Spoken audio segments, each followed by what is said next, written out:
That's something we'll have to do again. Let's just do another review of Legends episodes. But thank you for joining us. Please come on in. Gather around, folks. Remember, your teacher would be like, gather around. And she'd be like, oh, what's going to happen? Fine. We're going to tell you about fractions. Damn it. I wanted to read the engine that could. You said it would be fun. And you lied. You lied. Frankly. I took notes. For this. It took a moment. Yeah, I actually had to go back and note through it, because I was like, okay, a lot's happening. But welcome back to another episode of Nostalgia Land. Today we're doing 1990 Royal Rumble as per fan request. But real quick, let's hear the bomb.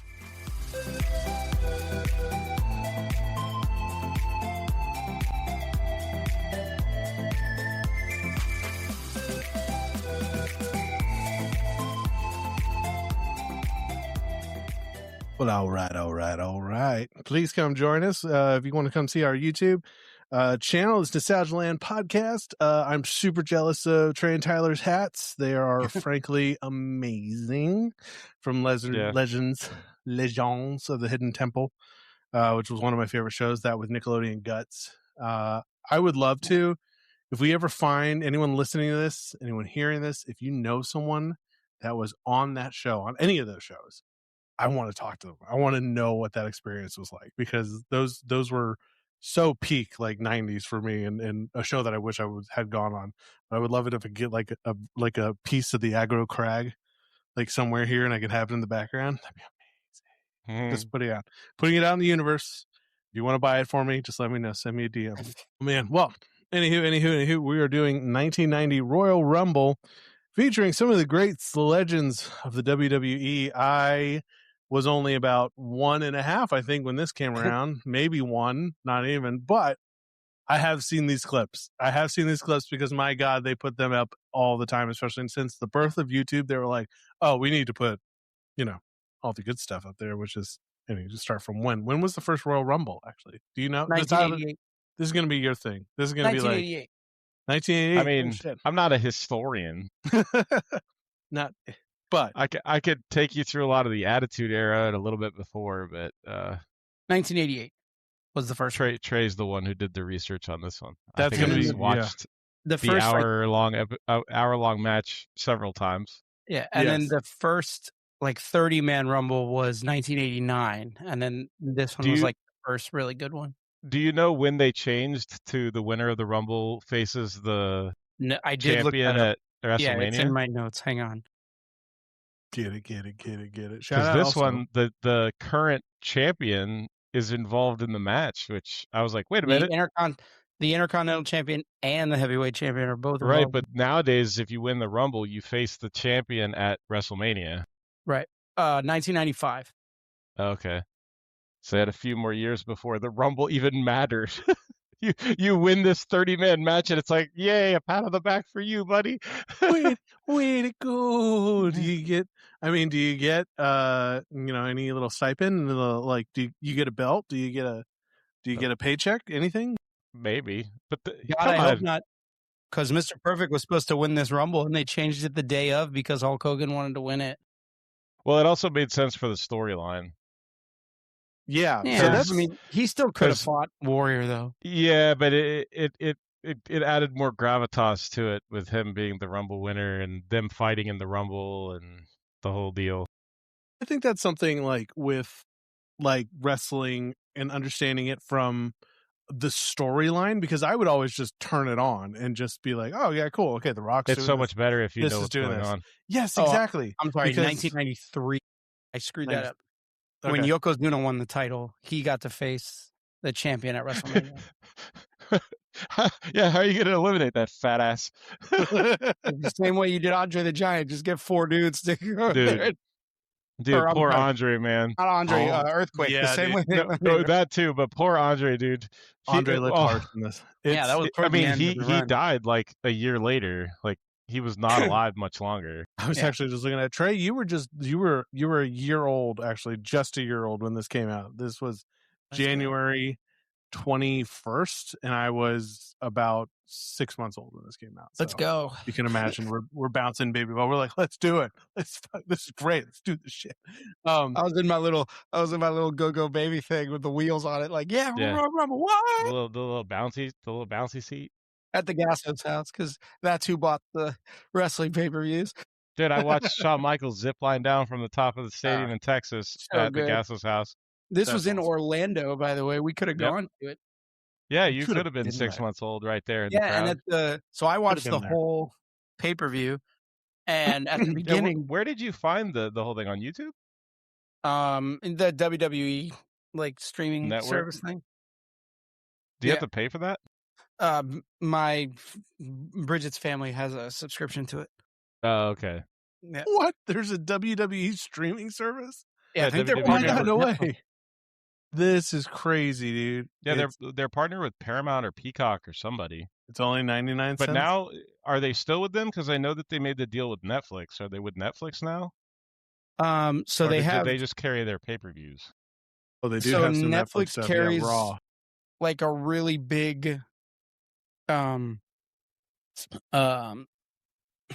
archive of like old documentaries and things like that. And Those then are actually super interesting. and the those WWE are. Network has like deals with Hulu and Peacock that allow you to watch old stuff. So, and like ESPN Plus and ESPN show their pay-per-views, like Royal Rumble, SummerSlam, WrestleMania. Dude, it would be pretty dope to go to like a WrestleMania. It would be. I think SmackDown's Bridget- coming to like Bridget's Lauderdale. Bridget's uncle went to WrestleMania when it was in Hard Rock. Oh, that's cool. so. I do got to give a quick shout out to a buddy of mine I met in New York when I went to that 1 year at SUNY Purchase, which I'll never regret. It was awesome. But I met a guy named Nick Bonanno, and Nick Bonanno was super into wrestling too. And I was always like, what are you doing? Because like any downtime, he was in there watching wrestling, and I'm like, okay, what's what? Like I like wrestling too, but like I thought I had grown out of it. But then he started explaining all of like the history behind the characters, and like this person slept with this person, this was his ex-girlfriend, and like this guy dissed him, and they were supposed to do this. Like he started going through all the lore and knowing it, like I think since way back, since at least the mid 90s, that his like understanding of the complexity of really the soap opera that is wrestling, and it made me It's appreciate a this. I male was soap like, oh, opera. That's the best way to describe it. so much more fun when you know 100%. that like history behind it. I was like, okay, this 100%. makes so much more sense to be into. And I was like, I could sit down, I could be into this again.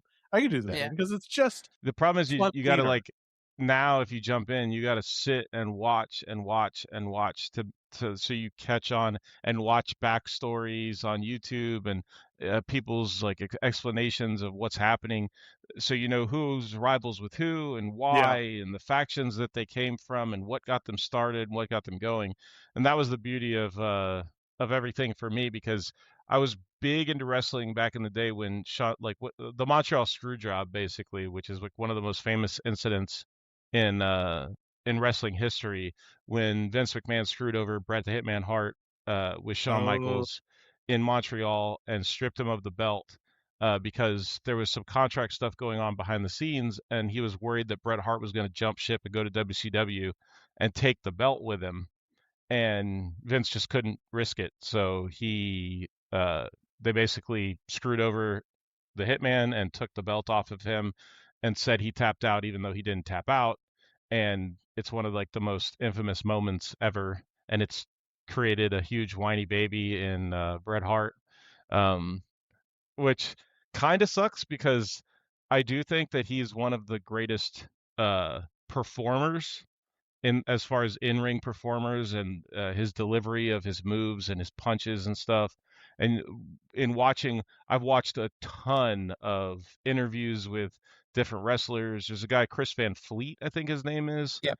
that does a podcast where he has a lot of wrestlers on there and he interviews them, and it's really, really interesting to hear their take on stuff. And he asks some questions like, who are your favorite people to wrestle with? And they remember matches like that they've had. I mean, moment by moment in the matches Yeah. from 20, 30 years ago, and it's incredible. They can't, half of them can't remember their own names because they've hit their head so much, but they remember all the matches that they've ever had. CTE, baby. Yeah, woo! I will I mean, say, we like, could take it dark, Chris Noir. Jesus, that's for the other show. It's funny that'll because be the he post was edit the on this. first champion of the Royal Rumble who got to choose what brand's title he fought for by winning the Royal Rumble. That was Chris Benoit in 04. Wow. Yeah. Now Wait. his name doesn't come up, No, now he's scrubbed from the annals which of I think is so weird. Like, you're just gonna scrub the dude because he had a mental break. insane And and murdered 2 people and then himself. Yeah, they're going to do that. dude, and when did you see the stuff Ooh. about the scans on his brain? Yeah. Where he looked like an 80-year-old like advanced dementia patient, like the brain scans. Yeah, that guy was probably like paranoid schizophrenic, and he had a bunch of other stuff going on. Well, his finishing move for a long time was, "I'm going to jump off the Yeah, 3rd rope and land on my face." yeah, the Like, diving headbutt, and he would yeah, do it off the top of the cage and like everything. yeah. God, yeah, you can And only do he that. was one of the only guys that would take chair shots to the top of the head, and did it long after they stopped doing chair And shots. Shamrock, Yeah. he Some of told There's those The that Rock, famous matches. match. There's a "Better famous hit match me." with The Rock and Mankind where he Yeah, handcuffed Mankind's hands behind his back and the he hit him empty like arena match. 27 times. Yeah, it's the empty arena match where they No, no, basically went to a different arena no, no. and His kids were in the front row for oh this fight. Mankind's kids watched him get hit in the head 27 times with a chair. My And they're like, God. they have shots of it where his kids are sobbing into his, and then after the match, they like, they went in the back and The Rock came over and was like, "Hey kids," like, and they hugged, like shook hands. So I'm like, "Quit "See, we're going for me. friends." I'm gonna kill you." I killed your dad. But it's He's so not crazy gonna. because Mick Foley is like super together. He's a really smart guy and stuff. It's like, how did you survive everything you put your body through and your He's written. brain? He's like written several books too. Yeah, bestsellers Yeah, and bestsellers. "Have a And nice like, day." That's his biggest seller. It's called "Have yeah, a Nice Day." but you put it too. Yeah. Like, I think it's absolutely incredible how, because I mean, a lot of this is the theatrics of it, and it's knowing how to throw a hit, and there are certainly guys that were better at it. Especially watching this, I was like, dude, like some of these guys, like it. I honestly, for a lot of the early like these big matches, and I do want to tag Nick Bonanno on it because I would love to get his opinions about these things because I'm sure he knows them. But I was noticing, I was like, man, early 1990 stuff, I was like, this is also like a really like aggressive version of Stomp. Yeah. Do you remember the Broadway thing? Like it was like Mhm. they're making music, like, and it's so rhythmic the way they stomp because it's not just like pulling a punch. Every move is just a big stomp into the ground and stomp into the ground. It's to give that impact. And there's certainly where like those like that could do it really convincingly, and you're like, oh, Bret okay, Hart. that really looked like he hit him. Like that was pretty good. And then there's others where it's like, dude, they missed by like inches, like by like a foot. Like they got Yeah, really close, and it was supposed to be like a pop, but like the fist like ends here and the guy just yeah. and he hits the Shawn wall. But Michaels was really good at it. Like whenever he hit the super kick, it always looks like he just Dude, takes the I guy's don't jawbone off. know how he does that. The It is best is that it is incredible to go back and watch. If you just watch like a compilation of his super kicks of his sweet chin musics, it's like how do you do it looks like he just rocks you and he and my never favorite touches you with his foot. My favorite yeah, Sweet Tin music ever was they had a guy who interviewed people backstage, and his kayfabe name was Stan. And him and Triple H are interviewing with this guy, and he's like, "No, Hunter, I'm pissed off. See, like this guy right here. What's your name?" And he goes, "Stan." And he just super kicks him in the chin. He goes, "See, I just kicked Stan." Yeah. Dude, the DX days, man. I'm telling you. I'll tell you. yeah. But that's Whew, so that's the other point. nothing like it. I was saying the way these guys hit each other and how big they are, and the stories they tell. Like this documentaries about wrestling are amazing because they tell you like, oh man, I was doing this and I was really hurt and my knees were just buckling. I had to get surgeries on this, and then I was lifting weights, and it was the 80s, I so mean, I was on cocaine. it's like being And an then acrobat, but you have to fall like on your back. Like it's yeah, it's like acrobat rock star. Yeah, like, like, kind of sure, the mentality. table might be a breakaway table, but when you're falling from a 4th story onto that table, it's a real fall. Like, you're 20 not feet is still 20 feet. And those Yeah. ladders, those are real ladders that they're getting thrown through and stuff. And like I watched an interview with a dude talking about how you want to hit the middle of the ladder because it'll break away. Just the way the ladder is designed, that's like the weakest part and it'll snap clean right there. And he's like, "Oh yeah, but the problem was one of the rungs was right in the middle of my upper back and completely knocked the wind out of me. And then you have to get up and keep fighting." The one story that I always go back to is Jason Ellis was a pro skateboarder back when skateboarding was at its peak, and he ended up getting a talk show on Sirius XM, and he was there for a long time. And I used to listen to him when I was driving for work and everything. He's not with them anymore, but he he did all kinds of crazy stuff, and he was like an amateur MMA fighter, and he had some professional MMA fights, and he was a boxer, and he knew what he was doing. He was trained, and he would always talk smack about wrestling. And he used to do this event every year in Vegas called Ellis Mania, where they would put on like celebrity boxing matches. And one year he fought Shane Carwin, the UFC, like one of the heavyweight champions, this huge, massive gorilla of a man. And Shane Carwin tied one arm behind his back to make it a fair fight, and he still almost knocked Jason Ellis's head off with one hand. But they decided that they were one of the years that they wanted to do a wrestling match at this event, and so him and another guy from the show went to wrestling school, and they did 2 times at wrestling school. And he came back on the radio and he said, "I will never again make fun of wrestlers. Just landing flat on your back on the mat the way they're supposed to take a bump when they fall Yeah, dude. is incredibly painful." And the wrestlers talk about how when they're doing it every day, because they're there, what we see is once, twice, maybe 3 times a week they're wrestling, but they do what they call house shows and dark matches that are not on TV, and they would travel around in their territories, and they would wrestle 5 and 6 times a week, and they're falling and falling and falling, and their body almost gets accustomed to it. And they say when they would get injured and they would take time off, when they would come back, it would hurt again. And then they would kind of get rolling and get back into the groove, and the pain would kind of go away, and they would be used to taking those bumps. And I'm just like, I don't ever want to be used to falling down and hurting myself. I rolled over the other night and I sneezed weird, like with my like hips, and then my back was like, "Hey, I didn't like that," and it just singed up for like 10 minutes. I was just like, "Ha, ha." It's like if someone were to like even fake kicking you to the point where you have to sell it, like to hit it with the type of gravity these guys are hitting with it. And they're big dudes. That's what's so crazy is that like what? Who's like one of the shortest guys like in the 90s? He was like what 5'11", like 5'10" Hart. at yeah. Yeah, Yeah. Shawn Michaels That's is like the 6 smallest. feet. They're all Something 6 like feet up to Andre the Giant, 7 foot. And I mean, even Well, Andre, and dude, some of Andre's hits. and you take Horrible. take Hulk Hogan, right? Hulk Hogan's started out, he was 6'7", like 300 pounds, a little more than that.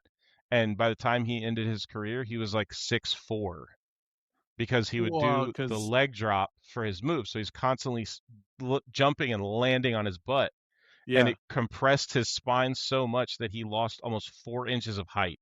Yeah, you had to So have like fusions and all he that. went from Bunch of them. 6'3" 6'7" to to 6'7", 6'3", 6'4". 6'3", dude. Yeah, That's crazy. The best story I know, and I 8'9", remember it. Oh God, no. 6'7", If your 8'9". kids are still saying 6'7" by the time this comes out, Just make the them watch our best. show. They'll never do Yes, it again. make them watch our Anesthesiologist did show. it today in surgery. I laughed. Well, the best way I found it is I go 685-309 and 8675309. I still think the best one is the Grinch, when the little girl's like 6'7", he goes 8'9", and she's like, "What?" Like freezes. Anyway, so I'm haven't said happy it in you a guys while. didn't watch the whole pay-per-view because like the Rumble's pretty much the only good match on this card. So it starts off with the Bushwhackers versus the Fabulous Rouge. Yeah. Dude, So they look like they're basically- special needs, and they just come to the ring like this. Bushwhackers, that's basically the best part of their shtick was they just played to the crowd by doing this. They were Like, there awesome. these guys that would just They were walk so out. much fun when I was a kid. I loved them. They never really got a big reign as like the tag team champions in WWF because you had the you had Demolition, you had the Road Warriors, you had the Midnight Yeah. Rockers, you had the Colossal Connection, which what are a in here. rush. Exactly. And Dude, on I commentary, was you the had, biggest Legion of Doom fan. Oh, and on commentary, you had Tony Schiavone, who this was his so last. weird. This was his last pay-per-view with the Federation Oh, before he okay. left for WCW. And then you had Jesse in the Baja, the Body Ventura, as his Dude, co-commentator. I couldn't And if help you the guys had whole watched match every time he did it, thinking of us sitting here talking in the about the Baja, Baja over and over again. but if If you you want to watch the remind people. beginning, they talk about the fact that they're in Disney and Jesse's wearing the Mickey Mouse ears with a God. Mickey Mouse shirt on. He's like, I just caught these guys trying to get in the back and I sent them packing. I'm like, yeah, dude, you punched Mickey Mouse. Sick, dude. Like, Yeah. I'm so happy for you. It's just taking out poor actors. Yeah. Dude, he's always been a crackhead. Oh my And then god, that's as the ring hysterical. announcer, you had the Fink, Michael man. Finkel, or Howard Finkel, I mean, Howard Finkel, yeah. doing He was the. their ring announcer forever. He's a hidden character in the WWF game in Oh, WrestleMania that's right. 2000. That's He's right. a hidden character, Is and he? he's the Fink. He's not Michael. He's not Howard Finkel. He's the Fink. Yeah. Is he based what they based Celebrity Deathmatch on? Yeah. Yeah, he's the ring announcer in Celebrity. Okay. He is the ring announcer in Celebrity Deathmatch. Because if y'all listening don't remember, on MTV there was a great, really crazy claymation show that was called Celebrity Deathmatch, and it was always on like super late at night on MTV. Rest in MTV killed peace, each other. because they killed. Yes, it was horrible. It was like it was always graphic. like Marilyn Manson versus the lead singer of Smashing Pumpkins, or it was like some stuff like that. And they would literally murder each other in the ring. Yeah, Yes. because they were made out of clay. So I remember there was like Michael hilarious. Jackson versus Cyndi Lauper or something like that, and it was hysterical. And the best is whenever Stone Cold was there, he beat everybody. Like nobody beat Stone Cold as he was like, wasn't he like the ref? Wasn't he like supposed to like he used break to up? come in and like do commentary in the booth with him. No, the ref was the guy that's like, let's get it on. Oh my god! Yeah, he was the bald guy. He was the really bald guy, and it was Let's famous get it too. on. Oh man, I just need to look that up. But Yeah, so Celebrity the Deathmatch. Bushwhackers beat the Fabulous Rogues, but it spelled like Rougeaus, like they're French. They were a good tag team. Like they had in-ring talent, but one of the Rougeau brothers was dealing with like a lot of injuries and had to retire shortly after. And then you had Brutus the Barber Beefcake versus the Genius, who is it's Macho Man's brother. Really? Yeah. That's funny. He did a lot of like dark matches and like house shows and stuff, but he never got a big push in like the program. But this is coming off of Brutus's like beef with Hogan before he started beefing with like Rick Rude and all this other stuff. So it's like a weird, but you have a disqualification in that one because the Genius hits the referee, and then the Brutus Beefcake tries to cut his hair, and then Mr. Perfect comes out. That's who he started beefing with, is Mr. Perfect, and hits him with a chair. Yeah. And their plan originally, I don't know if you know this, but if you watch The Dark Side of the Ring, which is like a documentary series on YouTube where they talk about like a lot of the behind the scenes stuff that you're not supposed to know. Brutus the Barber Beefcake was like best friends with Hulk Hogan. And that's why like he even goes to WCW and you don't recognize him. He's like the disciple, and he looks completely different. Yeah. Yeah, because he grew a goatee and dyed the middle and all that stuff. He was parasailing at his home in Florida and got into a bad accident, and basically his eyeball popped out. He like shattered his face. Yeah, and this was like right before his big push in WWF, where they were him and Mr. Perfect were gonna like take off, and they really wanted to get like, that's why Mr. Perfect was originally supposed to win the Rumble, but Hogan was really, really bad at passing the torch and letting people win. So he basically just said would take his ball and go home if he didn't get to win. Yeah, exactly. Actually, that match was a double DQ because they both got disqualified, for the Beefcake for using the clippers, and then the Genius because Mr. Perfect. I have a little Brutus the Barber toy in my room at Mom and Dad's house. Complete with shears. He did have him, but they're long gone. And then I gotta say though, if I can just say, Yeah. if there's a big life event about to happen for you, like a promotion, or you're going to Don't get a go house or parasailing. this job, stay away from boats and watercraft. I'm just avoid them and stay in your house. Okay. Yeah, Like, don't well, be like, they were oh, this is, living real fast and real hard back oh, then. I'm If you know what sure. I mean. I'm sure. I'm not He was judging helping him. I'm Hogan going to be shoot it, judging. what was it?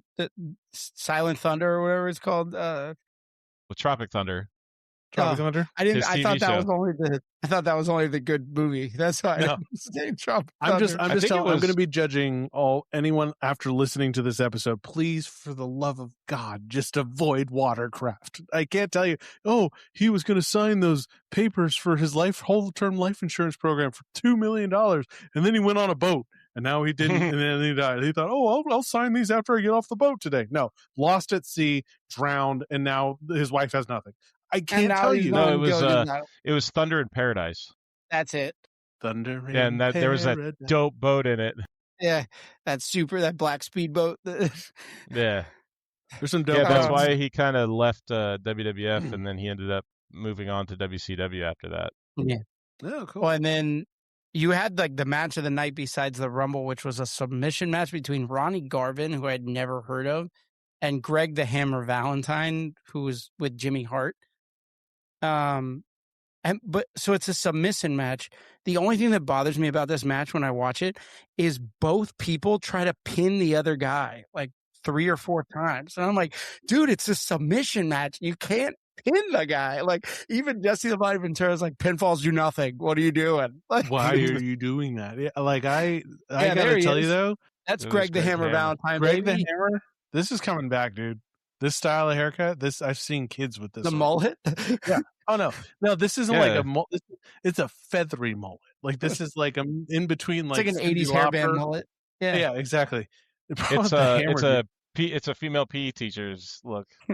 I will It's say the trunch. It's the Yeah. trunch. it's the trunchful.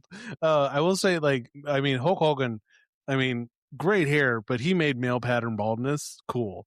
I'm gonna tell you, like, he made it like, oh yeah, if it's going here, I'm growing the full Fu Manchu, dude. Let's go. Because you can't say he Real looks American, awesome, dude. It's a real American. Yeah, he would have been a And GI then Joe. you probably had the worst match of the night was after that one. It was Hacksaw Jim Duggan versus Big Boss Man. Oh, And it's just 2 big dudes that get gassed really easy. And it ends by DQ because Boss Man hits him with the nightstick. And it's like, Yeah. dude, that's out of 4 matches, 2 of them ended in disqualification. And I'm like, what the? So stupid. Like, It was just pin to somebody. ramp up. Somebody pin somebody. Oh, I do remember Big Boss Man. Oh, dude. Oh man, dude. This Yeah. card had, I think it's 15 if you count both members of the Bushwhackers, WWE Hall of Famers. Big Boss Yeah. Man, Hacksaw Jim Duggan, Hulk Hogan. Hang on, I had a list. The $1 Million Randy Man, Savage. Ted DiBiase, Coco Beware, Roddy Piper, Bret Hart, Dusty Rhodes, Andre the Giant, Jimmy Superfly Snuka, Tito Santana, Shawn Michaels, and Mr. Perfect. I'm gonna All of say them are- like the 90s. So I started watching like a lot because I was like, wait, when did The Rock, like before he was like The Rock, Early when he was 2000s. introduced as Rocky Rocky, Maivia. Rocky Maivia, and then he was Dwayne, and then he was Rocky Johnson, yeah, and then he was Dwayne the Rock Johnson, and then he and was then it's just The Dwayne The Rock. Rock, and then he's The Rock. Yeah. So I was looking at it, and I was like, it was like around 98 that he started having like his first matches and stuff like that. And it's And then he funny because joined like the looking Nation. at like the Bushwhackers, there was a shift, like a title shift in wrestling, and this kind of wrestling, where they stopped going from like these are silly kind of crazy guys and stuff like that to like you had The Rock and like the Undertaker, like the flashy, like kind of So the campiness about Undertaker it. was there for the early days, the campy days, and when he was coming into WWF, the big fear was they kept advertising this giant egg. There was a Yeah. giant egg, Great and story. he was so scared that when he came in, because you kind of get given your gimmick, and Yeah. they were in that cartoony era of big flashy, because they were very kid oriented. That's why like Yes. Coco Beware had the parrot, and he had paint like on his thing, and um uh they like come to the ring and at like WrestleMania in little rings that like drive them to the ring, and it's very over the top like that. And then yeah, he thought that he was gonna come out of this egg as like the Chicken Chicken Man or Man. something. And Vince called him and said, you know, I've got this idea for like an Undertaker, Am I speaking with the Undertaker? yeah. And he was like, oh Man, yeah. Better Yeah. than Chicken Man. Let's do that. This And guy it's though, crazy who is this because guy? That's Bear. Paul Bear, baby. Okay, because Yeah. he looked dead. He looks like Yeah. a weird He version of talks Gomez like Adams. this. Well, Yeah, a super lot weird. of it's makeup because he's supposed to be dead. Like the Yeah. Undertaker's supposed to be dead. And the Undertaker revived him. Is that it, or No, so he refuses to bury him? The kayfabe, like the storyline was that the Undertaker's parents are the ashes in that urn there, And that's where when he the drew Undertaker, his power from. yeah, and when he would get like knocked down, like when another wrestler would do their like signature move to set up their finisher, a lot of times, like for example, it happens in the Royal Rumble where Jake the Snake is going to go for the DDT on Ted DiBiase, but he turns around to like hype the crowd up to get ready for his finisher, and Paul Bear would just hold the urn over his head, and the Undertaker would just sit up, and then he would get up, Be and like, he's alive again. they would turn Mhm. around, and they'd all of a sudden be standing up, and then they'd get hit with the tombstone. See, that was a moment I remember when like they dimmed the lights on, like I think it was the Rock and Triple H match or something, and it just like blacked out, and then all of a sudden the lights come up and the Undertaker's like the middle In the of the ring. stage. Yeah. In the ring, yes. And One he's of the just like matches I remember like vividly from my childhood was the Undertaker versus Yokozuna when they had the first casket match, and they had to build like this triple wide casket because Yeah. Yokozuna was this like 360-pound Samoan Dude, that man guy who weighed they like 500 kayfabed to as 600 pounds. Japanese. Toward the end, I think at that time he wasn't that big. look at but this thing. It's massive. Mhm. That was at Royal Rumble too. That was one of the matches at a Royal Rumble event. That's crazy. Yeah, this is a big man they got to put in a match, dude. He's a In a giant- coffin. I mean, And yeah. I mean, the Undertaker's like 6'8". Like he's a big dude. Let's see. How tall is the Undertaker? Oh man, okay. So they put him up in a lineup. He's taller than Hulk Hogan. Yeah, he's 6'9" ish. Yeah, I was close. Or so. He Yeah, was you're a right. college Yeah, basketball player before he got into wrestling. that's crazy. I think what's He also played so. D1 Yeah, he Sorry, played go ahead, D1 go college ahead. basketball. Yeah, okay. And then I think this was like Kane and the Undertaker, like just these massive people. Where it's just like, yeah, what Brothers else? of Destruction, baby. Like, what else were you going to do with your life, like in your career? Like, this is obviously what God has called you to be a do. mayor Like, because Kane is Yeah. now mayor of Minnesota. He's a That's mayor in true. Minnesota. Yeah, that is true. But I mean, for some of these dudes, it's like, yeah, it'd be so weird to see them like accountants or like, Yeah. What are but you also- talking about, Matt? I ran for governor. I was the governor of Oh. Minnesota. Yeah. Governor. Look at that. It's the second Google search is WWE Kane mayor. Yeah. Yeah, Question mark? Yeah, he was the mayor. absolutely. Yeah. Oh, there he is. Dude, he's like in it. he's like a super smart guy. In every interview I've ever seen where people talk about him, like they're like, who would you want if you were starting like your own wrestling thing? And normally Kane is on the list because he knew how to work with people, he knew the business. He always showed up and performed. He was safe to work with, and he was effective in the ring. He's just a big monster of a man too. Like, look at the And he didn't size of care that about- guy. Yeah. Yeah, He didn't dude. care about like putting people over either. Like he would win a match, he would lose a match. As long as he was getting paid, he didn't care. Well, he Yeah, that's he like, did what no. was good for business. It wasn't Right, about he'd the be the money good really. guy, It was he'd be it the was bad what's guy. good for everybody. Right. And if you're not having that mentality, then you're going to lose money. Like the Yeah. show's going to hurt. It's going to So hurt. in this Rumble, funny. the first guy to come in is a guy named Ted DiBiase, who they call the $1 Million Man. Man. Which in the 1980s was a crap load of money. He had a Yeah. great theme song. It always started with him laughing. And then it would go, money, money, money, It's a money, classic. money. Classic. had his own The belt. funniest Mother, thing dude. to me was It's just a bunch of dollar signs. he I doesn't. think the third he, picture, Matt, will show him with his belt. Yeah, that's Yeah, it there it on is. his shoulder. Dude, Yeah. the funniest thing to me was they're like, and the first participant is Ted DiBiase, and no music plays. He just walks to the ring. Yeah. Like, and then Coco turn. Beware's the second guy, and it plays this music, and he like all runs down to the ring with his parrot on his arm, and it's all flapping around. And like, wait, why does he get music? What? But there was a big controversy in this year's Rumble, and everybody had to pick. Basically, they had to like pick their ring number out of a hat because the year before there was a big controversy that Ted DiBiase had paid to be number 30. He had like paid somebody to take their number. Yeah, that was a big running Beware, thing dude. back then that he paid people off. Yeah, Yes, to, that was his thing. throw 'cause matches, or like he would pay his tag team partners to fight for him and all that type of He's stuff. the $1 million man, and this poor parrot that he's subjugated to this lifestyle. Coco Beware, man. baby. I can't imagine that parrot had a good life. Don't even. What are you talking about? Look at this bird's wings. They're like, Yeah, he's dude. been through a He's blender, got like no dude. feathers. This thing is When he runs down to straight. the ring and the parrot's flapping, it looks rough. Does. Like, this bird has tried to escape several times, and Coco's been like, not today. Pluck. He just plucks all the wings out. You can't fly away with no wings. You're not going anywhere, boy. You're not going anywhere. You're my parrot. Dude, it's funny how in the match he runs in. Ted DiBiase, they have the advantage because you're in the ring first, and Coco's got to come into the ring with you. So he slides into the ring, and immediately Ted DiBiase jumps on him and starts punching him and everything. Then they switch up. Coco hits him a few times, and then whoop, gets thrown out of the ring. It's gone. He goes to do like the rolling punch, and Ted DiBiase just backdrop right out of the ring. Right over the top.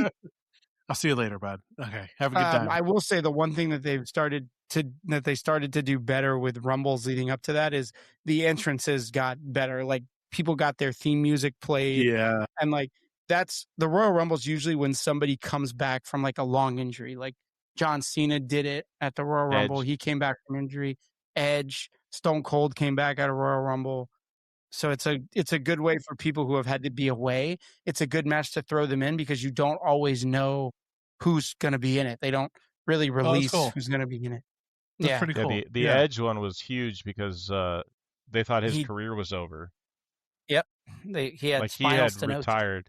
Yeah, he was done, and then he rehabbed, and the doctors finally cleared him, and he came back. He still wrestles today. Wow, dude! In AEW, the R-rated superstar. For those listening right now, I'd also want to invite you to come check out the YouTube of it, because I got a screen up where I'm Googling these guys as we're going, and kind of like, just because I know, like, when I watched this, I was like, wait, I know that guy. Who was that? Wait, oh yes, okay, that's Coco. Yeah, and I kind of had some things, but I mean, not every wrestler is like as iconic. Like a lot of guys where you're just like, oh, this is Sparkly Shorts is coming out, and he doesn't Marty really Jannetty came out in his rocker getup, and it's like, oh look, it's Streamer Man. Like, yeah, exactly. He's got streamers on his pants. He does a really terrible backhand. That's not like he's never slapped anyone that way before. And so I'm pulling this up for myself, really, and as we're talking about it, because anyway. So you get like the stereotypical bad guys eliminating good guys one by one, and then you get Jake the Snake Roberts with Damien. And Damien. Jake the Snake was one of my favorite dudes. I was like, wait, why? He's not going to pull out the snake that he obviously brought in the bag? Like, he comes running out, jumps in the match, and puts that bag in the corner. Like, hold on a second, I got an animal rights group. Yeah. Well, it's funny kind of the flip that you had, because Jake the Snake for a lot of his career was the heel. He was the bad guy. Like, he's got a cobra. He was scary. He had a snake, and the snake would bite people. And it's so funny that his finisher was called the DDT, which was this like super devastating move, and now it's like, hey, just I do DDT. Everybody does. Like, there's a DDT. Okay, here we go. Get back up. Like, he did though deliver the DDT harsher, much better. Yeah, the way he delivered it, it looked a lot more violent than just your average DDT. Like when Gangrel, when Jeff Hardy who wrestled does a cutter. Gangrel used it as his finisher later on, and he would talk about like there's a way to do it that makes it look a lot better. I don't know if you see these gifs I'm playing on here. That's Psycho Sid getting hit with the DDT right there. Bang. Dude, it's Oh, dude, amazing these that guys walked video of out of Psycho these Sid rings. breaking his leg. Woo! That is a Yeah. rough Okay. one. Where is that? Second row, third row? What is it? What Oh, is no, I didn't see it there. I was Uh, just coming from memory. He but comes off like Okay. the second, or he comes off like the second rope or the third rope. When he hits the mat, his leg snaps. Yeah. I was like, But, no, I wasn't coming from that. I was coming from personal trauma. Yeah, yeah. that I It's like saw watching that Joe scarred me Theismann's for leg life. break. Yeah, it's that. It's Yeah. that bad. Oh shit. But Oh my God. Jake the Snake, when he started to become a good guy, he had this segment on either Saturday Night Main Event or something where, like, kind of like how Piper had Piper's Pit. He had a segment that he did with Hogan, and he was supposed to like hit Hogan and go to put the snake on him, and Hulk Hogan was supposed to do his whole like, no, like I'm hulking out. I'm gonna, and the crowd started chanting DDT. They wanted Yeah. him to DDT Hogan. Yeah. And then they like pulled his big push and made him a baby face. And Jake was like, "What the hell, man? Like we were gonna make some money." Like, Yeah, he but felt that that Hogan railroaded him. wouldn't play ball. Yeah. Yeah. And Okay. Jake had a big time drug problem, so that kind of derailed his career as well. Yeah. And by the It's way, actually fascinating. comes- Him and Scott Hall both. Scott Hall had a huge alcohol problem later on in his life, and drugs and alcohol both really took their toll on both Scott Hall and Jake the Snake. And Diamond Dallas Page, who became really famous in WCW and did a little bit of wrestling in WWF toward the end too, developed DDP yoga, and basically like went and found these guys and brought them to his house and got them clean and Yeah, got that's them DDP. doing DDP yoga and got them like, you can watch these documentaries of them. It's super fascinating because like they can barely move, and through doing yoga with him, they get their lives back. They both have passed away now, but they like, he gave them years back that they never would have had, and like their lives would have been horrible, just them, living their days out until they were gone, and they actually like got their lives back and enjoyed their lives thanks to DDP. dude, Diamond It's a really Dallas cool looks like story. he could still wrestle today, Oh, man. yeah. That's Dude, incredible. it's Snake's incredible. still alive. Is he? I thought he died. No. Check it out. Check it out. Jake the Snake. Scott Hall That's my did. bad. But I'm pretty sure Jake the Snake's still alive. I know Scott Alive. Hall passed away. Let's see.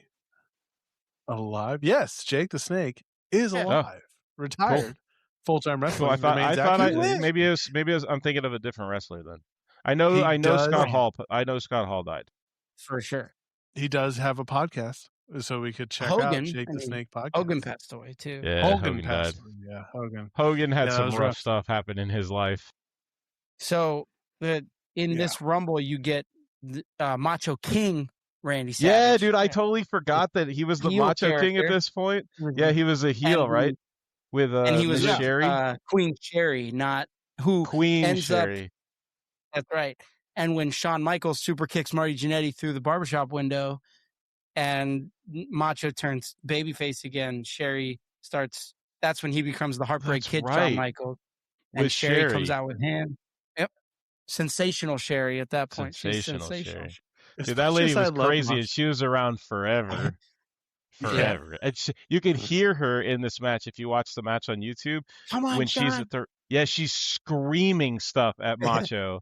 Yeah, Like, dude. choke him! Here's Choke good. him! I thought that was some woman in the front row, like they just let in, and I was like, No. "Oh yeah, that's right." You No, can hear It's Jimmy funny Hart a lot because- too. Like, Yeah, Jimmy Jimmy Hart Hart's too. just a lot of like, come on. Yeah, he's super annoying when you can hear him. But they have like the corners mic'd, and you can tell because when they bring the camera in and they have the wrestlers right there, you can hear them breathing, and it's like, okay, Yeah. there's a mic in that corner. It's also like, But it's I cool kept because thinking, they're so good at talking to each other in the ring, and they give signals to let each other know what's going to happen. And some of them are really bad at it. And Ultimate Warrior is famous for being terrible at stuff like that. And really he gets in the ring, he's bad like, at that. why are you clapping, dude? And oh, there goes the clothesline. Like, that was the Yeah. signal for the clothesline, wasn't it, jackass? I So had you to- get a I had lot to say, of- watching some of that where I was like, "Do you think they're whispering things together?" Be like, I want to get soup after this." Let's go get some soup. Okay, great. You got I heard any this new restaurant. cocaine? Yeah, there's this new restaurant called Panera That Bread. one really hurt. Can you play the crowd a little bit? I got the wind knocked out of me there. I want a bread bowl. I think I No, shared was it a it little. was it the fourth guy that is Warlord? No, he's Or like is he I fifth think or he's sixth? number. Yeah, He's early on. So there's a Yeah. really funny story that I heard. It was an interview with Kevin Nash, Diesel, and he's talking about back in the day when they were the Click, and it was Shawn Michaels, Kevin Nash, Scott Hall, Triple H, and Warlord was number Kid. 7. He Number came in 7. after Piper. So he's super jacked and huge, and the story is he comes to Shawn Michaels and he's like, "Hey Shawn, will you hit me?" And he gives him a syringe of steroids. And they go in the bathroom and he pulls his shorts down so Shawn can stick him in the ass with it. And he goes, Kevin Nash like, I watched him 3 times try to put this needle in this guy's butt cheek. And 3 times he couldn't get the needle in. And Shawn turns him around and goes, "Hey dude, I think you're full." I'm like, that's the most ridiculous thing I've ever heard. I think the man whose arms exploded. Oh my gosh, dude. Yeah. I think you're done, bro. Bret Yeah. Hart. So this one set up Warlord. like this. This set up a bunch of things. Like it set up the feud between Roddy Piper and Bad News Brown, because Piper eliminates Bad News Brown, and then Bad News Brown pulls him out of the ring. So Roddy Piper technically, this Royal Rumble still going on because Roddy Piper technically never lost this Rumble. Yeah. And they just start fighting into the back. Yeah, they just leave. Yeah, there was a And couple that people was that like were a like, "Oh, we're done." Okay. WrestleMania match that they led up to.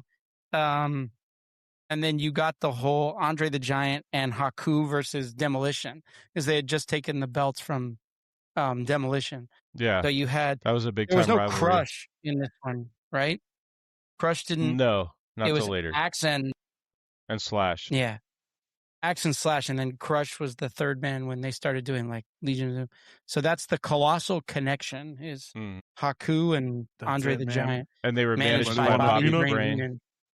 Yeah, Yeah, they were all part of the And Heenan so- family at the time. yeah, Anybody want a peanut? exactly. Actually, And so they do a lot of like, team up fighting and all of that. And then you had the American Dream himself, the son of a plumber, Dusty Rhodes. Dude, Dad's favorite, man. They had him in the crazy polka dots. And Yeah. just, And he has But the he- polka dotted pad because he gives you the bionic elbow. Yeah. well, he would give you the shake, rattle, and roll, and then he would bam, Yeah. drop that elbow on you. Give you the bionic elbow. Boom. That was his Yeah. finisher. dude, that was a big boy too, and the ridiculous poke. Well, it's crazy because The way he could In, move like- for his size too was, Yeah. was insane. in like NWA wrestling, it was him and Flair. Like it was Dusty Rhodes versus Ric Flair. Like he has that famous Hard Times promo where he's like, Ric Flair put Hard Times on Dusty Rhodes. Like, it was, all that. Because, Ric Flair was the high flying, wheeling, dealing, limousine There's- riding. Goldust, his son. Dude, is One this of his is sons. this okay? Okay, this is one of his sons. Okay, because I was It's like, Goldust. dude lost His- weight and got jacked. His other okay. son, Cody, is like Cody Rhodes is like the top of the big cream of dog the crop in right now. WWE right now. He's top of the Really? food chain. Yeah, the American Nightmare, That's crazy.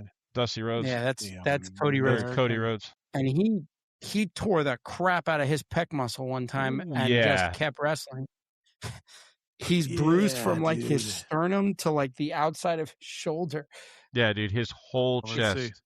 is like I'm afraid, but black let's and see. blue. Yeah, dude. Oh, there it It's- is. It's gnarly, dude. I Dude, mean, like it's it goes pretty all the way down safe. his biceps. It's Yeah. Yeah, he talked about how much it hurt. so purple. Yeah, he talked about Yeah. how much it Dude. hurt. What do you do about that from a medical Fix it standpoint? surgically. Okay, you got to what- you got to sew it back together, right? Yeah. So And what's then- happened is he's torn the pectoralis major tendon off the bone, and it's swelling. So the swelling's just pooling in that area. It's like, yeah, it's a bad injury and it looks really bad, but he's not really making it worse because it's already torn. Like there's Okay. like it's So gone you're- already. It's okay, bud. You're not gonna make it worse. Just You're not keep going to tear going. it worse than complete fine. tear, which Well, is it's I mean, already okay. torn. and Just the keep stuff that rolling.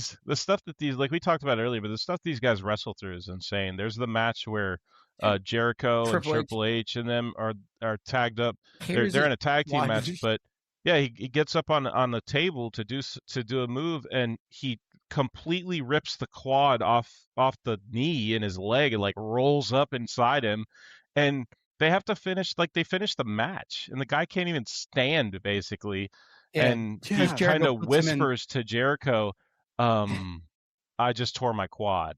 And he's like, "Oh, what do you want to do?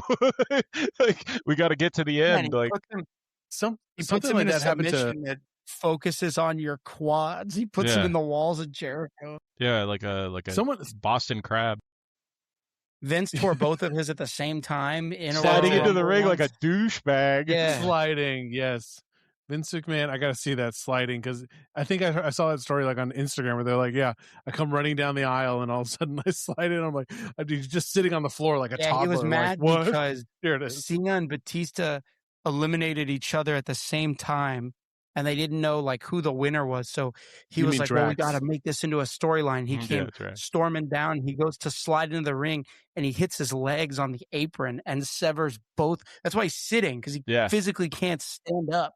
Yeah, There he dude. is, flopping severed in. both quads. There it is. Like that sucks. Like, Well, talk about someone that was probably full. It was Vince McMahon, dude. That guy, Dude, he for a 70-year-old, still is like He- super jacked. He apparently works out like Crazy. 4 hours a morning at like 3 in the morning. no thanks. nuts. There's It's a like when really the funny story of I think it's one of the refs was in the gym working out, and Vince comes in and he's like, "Hey, how you doing?" "Oh, hey, good." And then he was worried, because you don't know if Vince likes you or not. You don't know if he's gonna explode on you or not. And they go to the venue later that day, and the guy walks up and he's like, "Hey," and he's like, "Oh my gosh, Vince knows me." He's like, "Hey, what's up? What's up? I'm your boy, right?" And he's like, "What?" He says, "I'm your boy, right?" What are you talking about, sir?" "I'm your boy, right?" What you're not my boy. What do you mean?" He says, "You don't rack your weights. I got to put them away because I'm your boy, right?" He's like basically giving him a bunch of shit. Super funny. Oh.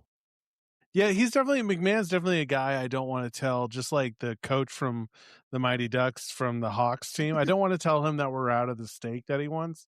He Yeah. just has that anger where he's just like, what are you gonna tell me? Are you gonna tell me you don't have any ribeye left? You're gonna tell me you don't have ribeye? I'm Pee Wee champion. But I He's think my- definitely I a think my cold-blooded favorite businessman. Yeah. I think my favorite part of this whole Rumble, though, is when the Canadian Earthquake makes his way to the ring and just Damn starts jumping around, baby. Just Shaking I'm a around. jumping boy. Yeah, Just he's shaking. he's earthquaking, man. He's shaking the ring with He's- earthquake powers. He's the one who takes out like Axe. He takes out Dusty Rhodes. Like he eliminates a few people, and then Yes, yeah. the entire people. So they have 5 it here. people. Eliminated by Ted DiBiase, Jim the Anvil Neidhart, Haku, Smash, Jimmy Snuka, and Dino Bravo. That's who Yeah. it took to. And when he Dude, they're when he saying- finally flies out, lands on the ground, Jimmy Hart's his manager, and you hear him like, "It took 5 of them. It took 5 of them. It took 5 of them." As they're leaving the ring, like, "Shut up, Jimmy." Dude, And they're then- saying Earthquake was 27 when he was doing this. Look Yeah. at this 27-year-old. Looks like he's 57. Good Yeah. Lord. Like, We look a That's lot what all the younger than drugs they did kids- when they were young. stay off That's the that drugs. hard living, though. That's that. Look how much bigger he is than Hulk Hogan just in that image. You can see like he dwarfs this Yeah, man. he's It's gigantic. crazy, dude. He's just sitting on people. I mean, Yeah, was it's like, his- "Yo, that I'm was gonna his put my move. taint in your The big face." sit. I'm gonna sit on you. Yeah, dude. Dude, There's- look at that picture, dude. Let me Where give you- is Hulk Hogan's head? Yeah. Dude, I'm Like, giving where Turbo is his Tank head? right here. there's Taint of so many Terror. moves there. There's so many moves in wrestling where you're just like, yeah, you got a good whiff of someone's like the in-betweeners. Like, dude, like you hope they showered before. Like, I can't imagine being clutched by like Andre the Giant. So I was like, dude, there's not enough soap in the world to keep you clean. Like, as rest in I mean, peace, legend. But You want to geez, hear dude. some crazy stories? Go listen to them wrestlers talk about the stuff that Andre used to do. It's incredible. Yeah. Like Andre was wild. there was guys that like talked smack to him in a bar, and they ran outside and jumped in their car, and they went to go drive away, and they couldn't, and they looked back, and Andre's got the car off the ground just by himself with the dude sitting in it. He's picked it up off the ground, so the tires are just spinning, and it's like, oh my What would god! possess you to pick on the like real life Sasquatch? Like, what are you? You have Yeah, a dude. death wish? Like, what's wrong Yeah. with you, dude? Yeah, his name is Andre the Giant for a reason. Yeah, I will say he's the ninth wonder of the world. he is. I will say, No, like, so, he's the eighth wonder of the world. Eighth The ninth wonder. wonder of the world was China. Yeah, dude, he was like head to head China with was the ninth Earthquake. wonder of the world.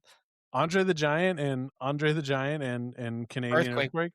Yeah, that dude, was like they his were last head to like head. WWF.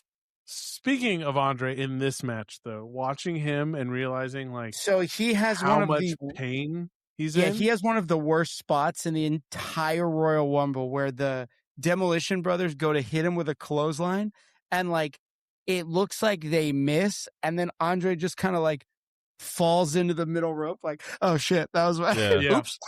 He was like, "Ooh, Yeah, that was my he's in thing." such Yeah, rough I did shape. see that. Yeah. But he Because this still was goes 90, over and I the think top. he died in Like, 91. He puts himself over the top rope in that Rumble. Like he backflips onto the floor. Well, he Which rolls is over. impressive. Yeah, he rolls over the top rope and kind of like uses the apron to Yeah. work himself to the ground. Yeah, but And then- he still And then you get the he honky commits. tonky man. Because Honky-tonky man. honky tonky, yeah. This weekend, so my girls, we all got sick. Everybody got sick with different stuff, but my kids, they had a stomach bug and it was rough. But so we put on some 80s movies for them. We watched the Never Ending Story, and it's like really the first time that they like watched it, you know, and like we're really into like the lore and the story. And the next one we put on was The Princess Bride. And Yeah. my daughter, like Cora, my older one, who's 10 now, she was looking at that and was like, that guy is enormous. Mhm. Like, how, like, she was just kept asking questions. Who is he? Like, why is he so big? How is he so big? Like, is that Mhm. real? Like, could he really live that? And so I just started telling her the lore of it. And then sharing with her, like, he was like, although he had a crazy, you know, private life, WWE, and some of the stuff that like these wrestlers have told about him, man, he was just so kind, so compassionate, and just so there for the show. And to know how much pain he was in and watching him and knowing how much pain he was in that ring, like you see it on his face. Like the other guys, you know, they're taking these hits. I say that with quotation figures. They're taking these hits. But you see Andre and the way that he's walking around that ring, his face shows it all. Like, really, like, I'm hurting here. My knees are killing me. My back Yeah. is killing me. I can't Yeah, he had take a acromegaly. lot of this, dude. He had acromegaly, which is like it's a neurological condition where your pituitary gland never stops producing growth hormone. So when you're supposed to stop growing, his hands kept growing, his feet would grow. Like that's why he was a giant. He was gigantic. Look at him palming this guy's head. Who's probably 6'3" or 6'4", 300 pounds, and his hand goes fully over that guy's face. It's crazy. He was but it's such funny because you get like this slow, like the ring's super crowded. There's all these people, and then Hogan hits the ring, and that's when just the roof sounds like it's gonna come off this arena because like this is when Hogan was still the guy in WWF. Yeah. And he just starts cleaning house. Like he throws out the honky tonk man. He throws out, and Warrior comes in right before him and does all of that. And they do all that so they can get the scene where they both turn around in the ring, and it's like the two big powers. It's the Warrior versus Hulkamania. Yeah, and then they have the spot where Jesse the Body Ventura is like, "Oh, he eliminated Warrior on purpose because he knew that he was a problem." And it's like, no, he was trying to hit the two bad guys, and you know, he was trying to hit Rude and the Barbarian. There was a super botch in this one too, where so they get him down to Warrior and Hogan, and they do one of the dumbest things that they do in wrestling when it's two huge, you know, like basically superstars, like the top guys, They start and they do the taunting each other. crisscross running where Hogan's running these ropes and the Warrior's running these ropes. And why are we doing this? Like, what's gonna? And then Hogan drops to his stomach, and Shivani's like, "Hogan's down!" Like, no, he just dropped to his stomach, and then he stands up and they double clothesline each other, and that takes him out for like 5 minutes, like one clothesline, and they're down.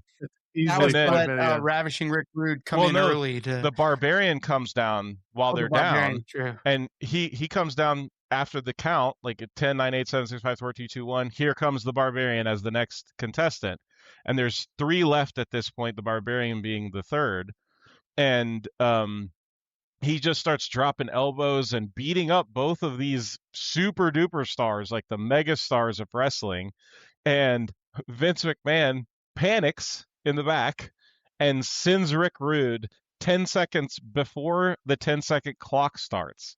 So he sends him to the ring 20 seconds early. Yes. And even the announcers, Shivani's like, I didn't see the clock. What happened here? It looks like Rick Rude came out early. Rick Rude said that Vince sent him because he didn't think that the Barbarian could hold his own in the ring with those two. So he needed to get somebody else down there. Yeah, here we go. There, if you watch on YouTube with us, run the ropes. Let's run the ropes. They're running the ropes. Like, what? Oh, and then miss, and then double clothesline. Like, oh, now we're dead. We're dead. Okay, this reminded me though of like a championship match in the early 2000s between Triple H and The Rock when they were both like at their peak, and it's everything that's old is new again, man. Right, they reuse a lot of the scripting. Yeah, there's not a whole lot to change in this. But one thing I will say though, is, especially during the Attitude Era, which the Attitude Era was the best era ever in wrestling. But my dad used to have this complaint where they never wrestled; they only talked on the mic, and then there would be like 2 seconds of wrestling, and then they would talk for like 45 minutes. And then they would wrestle for 2 seconds, and then they would talk for 45 minutes. And I said, yeah, you got to watch early in the show for the wrestling. The wrestling happens like the first hour, and then the second hour is just a bunch of running their mouths because the big guys don't wrestle. Yeah, you get the cruiserweights out there. And then you get the cruiserweights out there. Back in the day, show. Yeah, back in this day, they used to, a lot of the story was these little vignettes, these little promos, and then they would wrestle. And a lot of the story would be told in the ring, which is kind of cool. This is one of the dudes. And it's the Barbarian. Yeah. Yeah. This is one of the guys that I was like, he's throwing the backhand, and I was like, I don't think you've ever thrown a backhand. Yeah, there's Rick Rude. Oh, I'm here. There's the 10-second count. That's gone. So he's there like 5 seconds. Okay, he's there like 15 seconds early. Dude, but the freaking the shape these guys are in is ridiculous. Now steroids helps a lot, but so at this time, the Warrior is the Intercontinental Champion, and Hogan is the World Heavyweight Champion. And this sets up the heavyweight champion of the world, except it's the Eagle belt, not this one. World. For those of you not watching at home, I have my belt here with me. That's the best. It's a cooler, actually. It is a cooler. Cooler, man. It's a cooler. You could put your drinks in there. Anything you want to keep cold. Anything you'd like to keep cool. Anything you want to keep cool, son. But here's sodas. It's just funny to hear because they did it a lot in the Attitude Era with Jerry the King and JR, to hear like the one guy is the heel announcer and the other guy is the babyface announcer. So like when Warrior and Hogan are working together, Jesse the Body Ventura is like, what is that? This is every man for himself. Why the heck would he do that? And then when Ted DiBiase and somebody else are working together, he's like, that's just good. That's just smart wrestling right there. It's going to take more than one guy to put him over the top. It is so interesting how like these guys, these are not like thespians by any classical means, but like they just adopt the roles, and like they're trying their best to improv. And it's funny how like if you watch this match in its entirety, the whole Royal Rumble, which is on YouTube, and we'll post it with the link, you can see there's sometimes where they weren't quite sure what to do. Yeah. They were like, there's a lot of people, there's a lot of movement, and they just kind of look and they connect eyes with another person. Like, oh, okay, I'm going to come hit you. And like, the guy just like takes it. And they're like, okay, you do a thing. because They're like they kind clapping. of know like okay, there's something else has to happen. Yeah. Back And in, boys. then I'm back in. Turn around. It's time to Dude, get clothesline. so And now he I'm gonna gets run out of here. he gets The thrown out. Warrior is He one of gets my back in the favorites, ring. though. He punches both of the other guys, not Hulk Hogan. Then he jumps out of the ring and Yeah. sprints to the back. Like, what was that? He looks like he's. Can you watch how he runs though? It's quite hysterical, actually. Like Yeah, dude, he's a that's a crazy lot of person. body to get in motion. Watch him though, So like how that in WWF was always his shtick, and when they tried to bring him back in WCW, he was out of shape. So he would do the running, and he'd be in the ring like blowing out. Yeah. Look at him trying to run. Even in his glory days, in his short run where he was like the Ultimate Warrior, the badass, that was a big problem that a lot of people had was he would sprint to the ring and then do all the rope shaking and running around and then by the time the match started he would be what they called blown up, where he was just completely winded Yeah. and couldn't, gassed. he just couldn't fight, like he couldn't perform because he was so gassed out. And then this guy, Hercules. This is it. Like, Hercules. what the balls? The way Hercules punches, dude. Hercules. You got to sell it a lot. I mean, I kept thinking, I was like, in the 90s when our TVs didn't have all these frames to work with, you know, like they had a lot of like, you know, this sold, but now watching it, dude, you're like, oh, this is. Although I will say I did like how they did the little like the like picture in picture where it's like, here's the match, and then you can see who's coming in. Yeah, without that having was to, cool. you know, It is get pretty off the cool. match. That's pretty up there, especially. Well, I also noticed I was like, oh, the ring, like the entrance is always on the left and the ring, you know, the ring is middle, but the camera is always on this side of the stadium. And they've kept that consistent for years. But what's funny is that The Rock and all these guys, they would all come out and they would do their showmanship towards the other side of the stadium. Like they would point it away from the camera. So they're like, you know, the Rock would come out, he'd be up on the ropes and he would do like his like pose, his big, like, you know, whatever, just macho thing. And it's always with his back towards the camera. I'm like, that's what? We're over here, but hey, He's over here. one of the camera's behind you. We don't know what you're doing. I don't know. That was a personal thing. I'll pick on, but dude, they're so fun to watch though. Like these, especially these older matches, because like everything is so 90s colors and colorful. Yeah, like the purple and the yellow. Yeah, dude. And I just wondered if like did they ever acknowledge that like the Warrior and Hogan like in yellow shorts, was that part of their beef? Because like they're wearing like pretty much the same costume, dude. Like they're not they're really, because the tight Warrior would yellow change. spandex. Hogan never did. He was always He golden would. red, but the Yellow. Warrior changed. Yeah, his golden, stuff. red, gold. Until he was white and black. Yeah, exactly. Oh, did he? Yeah, he did do that. That's right. Yeah, man. Hogan's It's just a lot of fun. I have to watch. I have a poster from one of the guy. WWF or WCW magazines back in the day that was for Starrcade for WCW when the NWO was really big and Sting was like the only guy left in WCW, and he had the crow face paint, the black and white, and it said Hogan's a colorful guy, but his nightmare is in black and white, and it was like the pictures of Hogan and Starrcade Sting. 97. Yeah, like, oh my gosh. Dude, you should probably look around. That might be worth something now if you still got it. Like if it's still hanging around. Yeah, I'm sure people pay money for those original posters. I'm sure it's around. I'm sure it's Starrcade 97. I remember that. Yeah, that poster's on the back of your door. I know. So it ends though with is it Mr. Perfect and and Hogan. Perfect hits him. Hogan? Mr. Perfect hits him with the perfect plex and goes to clothesline him out of the ring, and Hogan just backdrops him out, and Hogan's the winner. Yeah, and they basically I started looking to at build more into the Warrior and Hogan's fight at WrestleMania, where they put both the which World he actually Heavyweight. does lose that. Yeah, he puts Spoilers. the World Heavyweight Championship and they put the Intercontinental Championship up at the same time, and the Warrior comes out on top. And it was supposed to be kind of the passing of the torch from Hogan to the Warrior, because Hogan was ready to move on to try his hand at film and TV shows, so he needed to give somebody the nod. And then the Warrior became a huge piece of shit and ended up getting himself fired by Vince McMahon. Yep, that'll do it.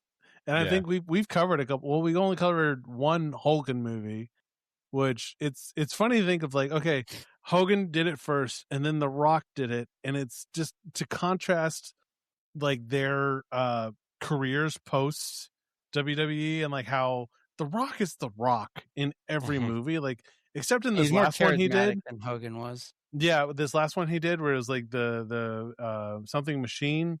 What was his last movie he just did?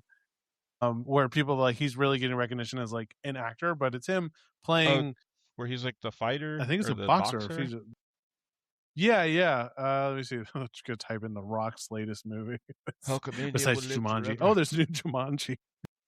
It's called the Smashing Machine. Yeah, the Smashing Machine. And like people are really saying like, hey man, like you're really like evolved now as an actor, and it's crazy to see him, back in the old days doing the solid eyebrow. I don't know how many. Dude, when he was in the Scorpion King, that's one of the worst movies ever.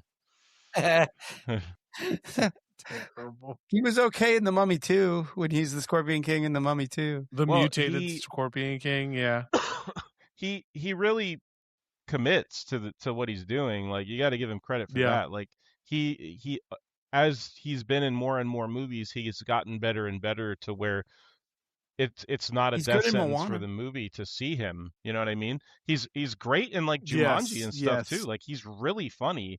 And he was in the Cena's Rundown. really good as Peacemaker. He is so funny as Peacemaker. The Rundown was his first role. Dude, that was his first role that I was like, okay, he's got comedic chops. Yeah, it's the Rundown and the other one at the same time. There was two that came out like right back to back. Walking the Rundown's Tall? The one where he's Walking Tall. That's the other one where it's a remake of that older movie, but it's like okay, yeah, like both of these movies are very entertaining, even though they're not like the best movies. They're both like if you see them on TV, you could stop and watch that movie. It's a funny movie. It's got some really good parts in it and everything. And The Rock does a good job for the role that he's in. Yeah, he had to do something like Doom, and Snitch wasn't that great. He was in the G.I. Joe, like the live action one, which was pretty good. And you can't forget all the Fast and Furious movies, which basically he, saved that franchise, which I don't know should have been buried. Dude, I've only ever seen one. But now and then you had, and the best WWE actor, we haven't even mentioned him, is Dave Bautista's Drax. It's just the best one. Dude. So funny. And he's doing some serious roles now too. Like it's crazy that like wrestlers, to evolve. He just needs to keep playing Drax. He's awesome as Drax. He's so funny. We watched the Guardians of the Galaxy, the holiday special with it's Drax and Mantis and Kevin Bacon, and it's hysterical. But like, no, he's not a hero. He's just a silly actor. We hate you. That's best. We hate you. Poor Kevin Bacon. Good music in that though too. I mean, you can't. Guardians of the Galaxies are known for having amazing soundtracks every time. So. But this was This was so fun, dude. Like, it's simple and yet chaotic, and such a sign of the times. It's just a good time, man. I say go check it out. Go watch it. Royal Rumble 1990. Yeah. What do you think? Any other thoughts on this? Any other moments or things you want to totally just watch the Rumble? To do more wrestling stuff. Yeah. Like it was fun. It was it was a trip down memory lane seeing a lot of these wrestlers enter the ring. I thought one of the funniest moments was late into the match. I think it's in the 20s. Shawn Michaels comes down and he gets in and he throws a punch, and then the Warrior turns around and just whoop right out of the ring. He literally gets in the ring, throws one punch, and gets thrown right out of the ring. And then I think it's the next year that Shawn Michaels wins, or maybe it's a couple years later. Wins the Rumble, wins, and he's the first person to come in at number 1 and win the Rumble. I think it's 95. Okay, 95, he comes in, and I was pretty. I was impressed for how long the $1 Million Man had to be in there. He was in that ring for 45 minutes. He won those punches. He won the Royal Rumble back to back. He won it in 95 and 96. But in 95 he entered at 1 and won the Rumble. And then in 96 he beat Diesel. I would be super impressed if it wasn't organized that he's going to win the Rumble. Right. Scripted that he's going to win the Rumble. You know what I mean? But, like, it's exhausting. I mean, but like, yes, exactly. Go listen to Ric Flair on like Theo Von and him talking about the way they came up and how he basically wrestled, like, he would wrestle 3 matches Saturday and 2 or 3 matches Sunday, all of them an hour, and just him and another guy in the ring. So he would wrestle basically 6 hours of wrestling on the weekends, every weekend. Like, they would travel and travel and travel and wrestle and wrestle and wrestle. And the hours and hours and hours that they would put on their bodies in those rings. I don't know how they ever did that. Like, I don't understand the endurance that those guys have. Yeah. My knees hurt just watching this, frankly.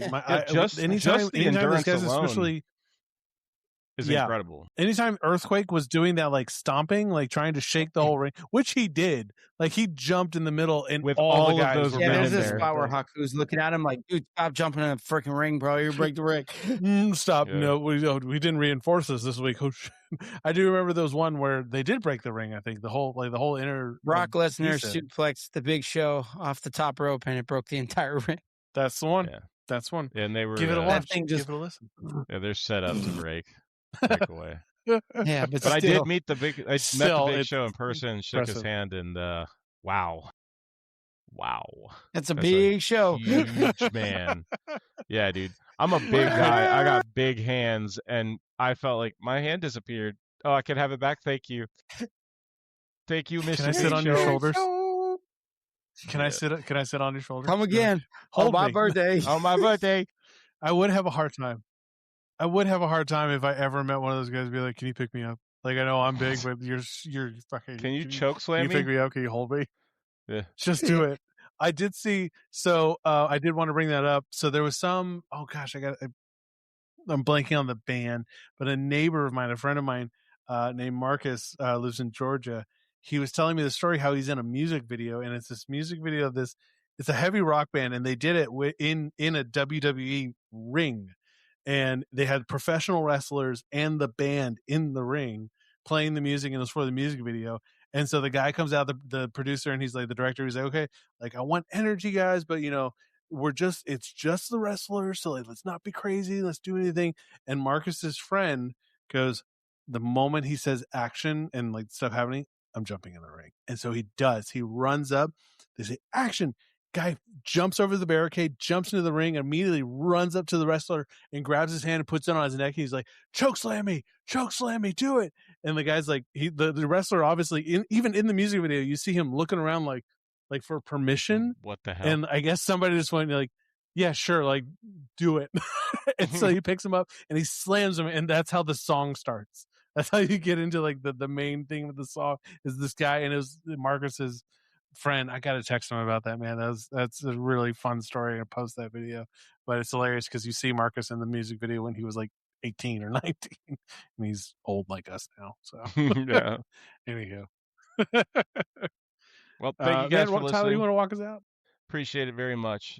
Check us out on YouTube, where you can see our dumb faces and all the pictures and stuff that we were looking at tonight, and all the video of the match, and just comment, like, subscribe, hit that bell, that notification bell. Let us know anything you want us to cover: movies, TV shows, wrestling matches, good old fashioned wrestling. Be happy to do it. It was a lot of fun, and it's good to be back. Took a couple weeks off for the holidays, and then got hit by some serious sickness, so had to take an extra week there to get healthy. We're all diseased. But hope you guys are staying healthy out there and then staying warm in all this cold weather that's running around the country. But we really, really appreciate you guys, and we want to build community around the show, so we want to give you what you want to listen to, and we can't thank you enough for tuning in. And until next time, I'm Matt. I'm Trey. And I'm Tyler. Cowbunga.